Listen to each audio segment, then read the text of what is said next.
अब हम गॉस के नियम का पांचवा और अंतिम अनुप्रयोग देखेंगे। गॉस के नियम का पांचवा अनुप्रयोग है एक समान रूप से आवेशित गोलीय कोश के कारण वैद्युत क्षेत्र की गणना। Electric field intensity due to a uniformly charged spherical shell. तो हम इस अनुप्रयोग में किसी भी गोलीय कोश के तीन जगहों पर वैद्युत क्षेत्र की तीव्रता ज्ञात करेंगे। एक गोलीय कोश के बाहर, दूसरा गोलीय कोश के पृष्ठ पर और तीसरा गोलीय कोश के भीतर। तो हम मान लेते हैं माना एक 8 त्रिज्या का गोलीय कोश है जिसका केंद्र O है और इस पर एक समान रूप से आवेश Q वितरित है।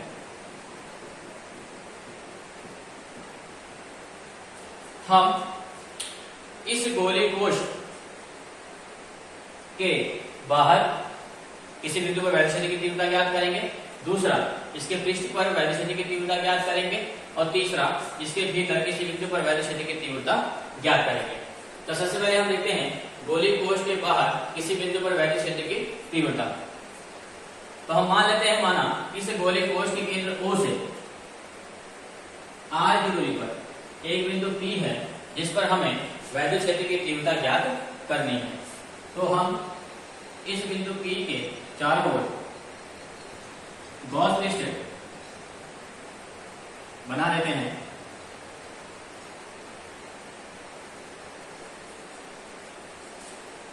तो यह इस गोलीय कोश के चारों ओर का गॉस पृष्ठ हो गया।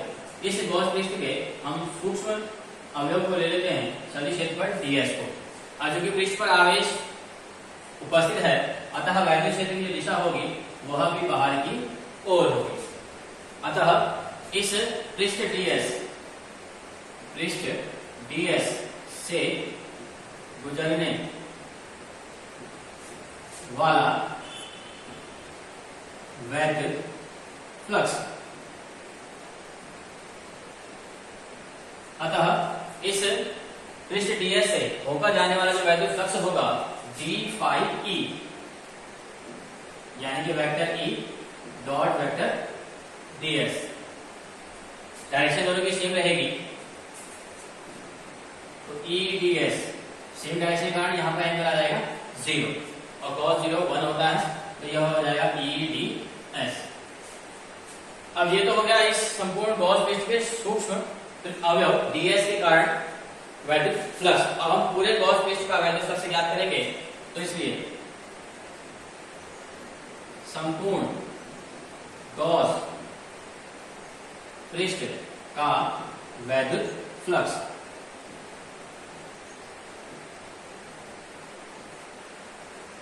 तो संपूर्ण गॉस पृष्ठ का वैद्युत फ्लक्स यह हो जाएगा phi equal to integration d phi e, यानी कि इंटीग्रेशन d phi की वैल्यू रखेंगे eds मिलेगा eds अर्थात phi e equal to e बाहर लेंगे इंटीग्रेशन ds।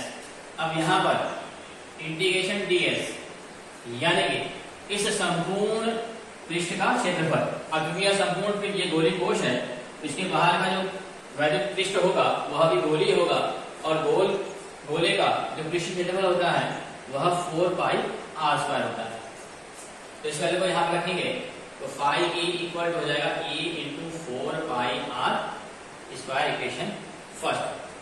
अब गॉस के नियम का उपयोग कर रहे हैं तो गॉस के नियम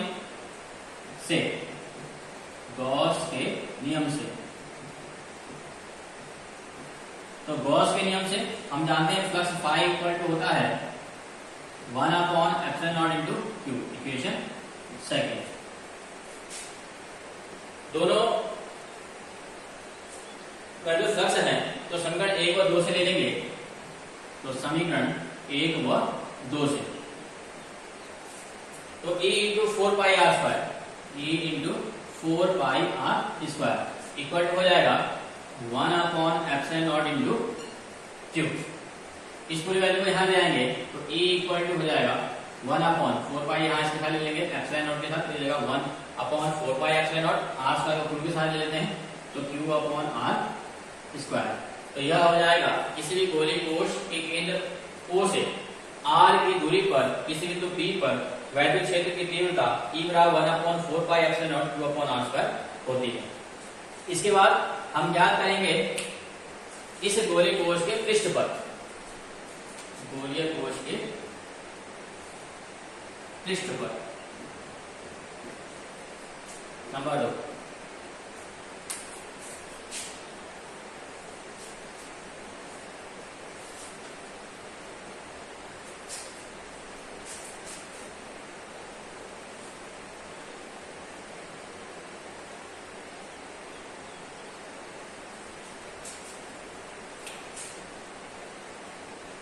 अब यदि हम गोलीय कोश के पृष्ठ पर वैद्युत क्षेत्र की तीव्रता ज्ञात करें तो गोलीय कोश के पृष्ठ पर जो डिस्टेंस होगी वह उसकी त्रिज्या ही होगी। अतः वैद्युत क्षेत्र में हम r की जगह पर r रख देंगे, जो कि हमने पहले पार्ट में निकाला कि किसी गोलीय कोश के बाहर वैद्युत क्षेत्र की तीव्रता E बराबर 1/4πε0 q/r² होती है। और अगर हम पृष्ठ पर वैद्युत क्षेत्र ज्ञात करेंगे तो इसमें जो r है डिस्टेंस, इसको हम कैपिटल R यानी कि जो रेडियस है गोलीय कोश का उससे चेंज कर लेंगे। तो किसी भी गोलीय कोश के पृष्ठ पर, तो कोश के पृष्ठ पर वैद्युत क्षेत्र की जो तीव्रता होगी वह E = 1/4πε0 q/r² हो जाएगी, यानी कि स्मॉल r की जगह पर गोलीय कोश की त्रिज्या आ जाएगी r, तो r²। इसका तीसरा हम याद करते हैं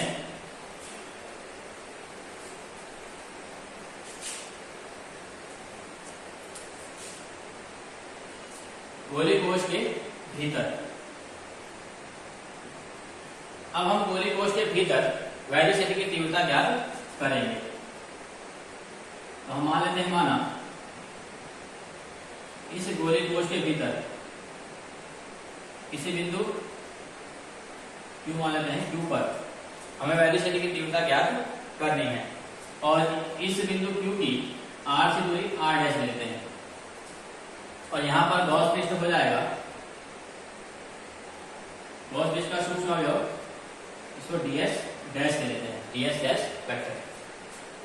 और वैद्युत क्षेत्र जो होगा वह भी बाहर की ओर ही होगा, वेक्टर E। अब देखिए गोलीय कोश के भीतर जब हम वैद्युत क्षेत्र की तीव्रता ज्ञात करते हैं, अब चूंकि गोलीय कोश के भीतर कोई आवेश नहीं है और चूंकि गोलीय कोश के भीतर आवेश नहीं है तो इस गोलीय कोश के भीतर जो वैद्युत फ्लक्स होगा वह शून्य होगा। अर्थात गोलीय कोश के भीतर जो फ्लक्स होगा, वैद्युत फ्लक्स, वह शून्य होगा। अर्थात integration E vector E dot vector ds dash equal to क्या हो जाएगा, 0 हो जाएगा, जो कि क्या है, इस स्मॉल या सूक्ष्म अवयव से गुजरने वाला वैद्युत फ्लक्स है, vector E dot vector ds dash.